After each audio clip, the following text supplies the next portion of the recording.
சற்று முன் வெளியான முக்கிய அறிவிப்பின்படி ரேஷன் அட்டை வைத்திருப்போருக்கு குட் நியூஸ் வருமா? மூத்த குடிமக்களுக்கு ரேஷனில் மறுபடியும் சிக்கலா?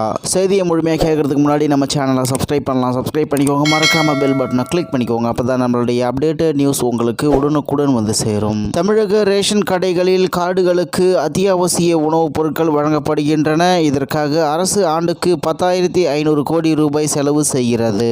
இந்நிலையில் மூத்த குடிமக்கள் உடல் நலம் பாதிக்கப்பட்டவர்கள் ரேஷன் கடைக்கு செல்ல சிரமப்படுகின்றனர். எனவே இவர்களுக்காகவே பிரத்யேக வசதி செய்யப்பட்டுள்ளது. எனினும் ஒரு சில புகார்கள் மீண்டும் முளைக்க துவங்கி இருக்கின்றன.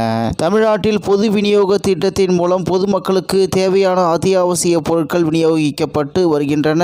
இதன் மூலம் மிக குறைந்த விலையிலும் இலவசமாகவும் அரிசி, பருப்பு போன்ற உணவுப் பொருட்கள் வழங்கப்பட்டு வருகின்றன. மேலும் இதனை தவிர பொங்கல் பரிசு, வெள்ள நிவாரண நிதிகள் போன்றவைகள் உட்பட அரசின் மற்ற நலத்திட்ட உதவிகளும் ரேஷன் அட்டை மூலமாகவே வழங்கப்பட்டு வருகின்றன.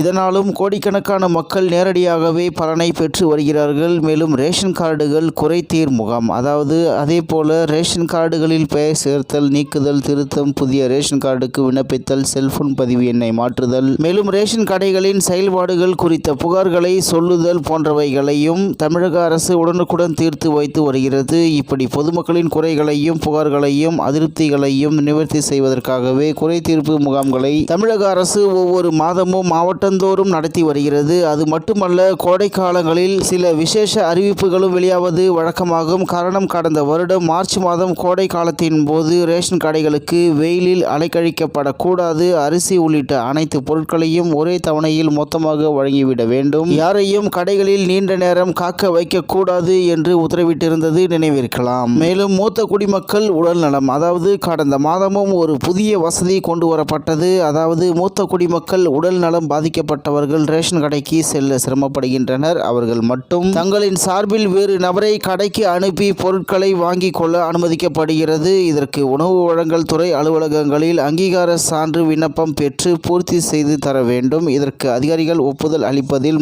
தாமதம் செய்வதாக புகார்கள் எழுந்ததால் இந்த சேவைக்கு www.tnpds.gov.in என்ற இணையதளத்தில் விண்ணப்பிக்கும் வசதியை உணவுத்துறை துவக்கி இருக்கிறது. இது மூத்த குடிமக்களிடம் பெரும் வரவேற்பை பெற்று வருகிறது. எனினும் பல கடைகளில் படிவம் வழங்கி ஒப்புதல் பெற்ற மூத்த குடிமக்களுக்கு பொருட்கள் வழங்க மறுப்பதாக புகார்கள் மீண்டும் எழுந்துள்ளன. தங்களின் சார்பில் வேறு நபரை அனுப்ப உரிய முறையில் அங்கீகார படிவம் வழங்கி ஒப்புதல் பெறப்பட்டுள்ள நிலையில் அந்த நபருக்கு பொருட்களும் வழங்கப்பட்டன.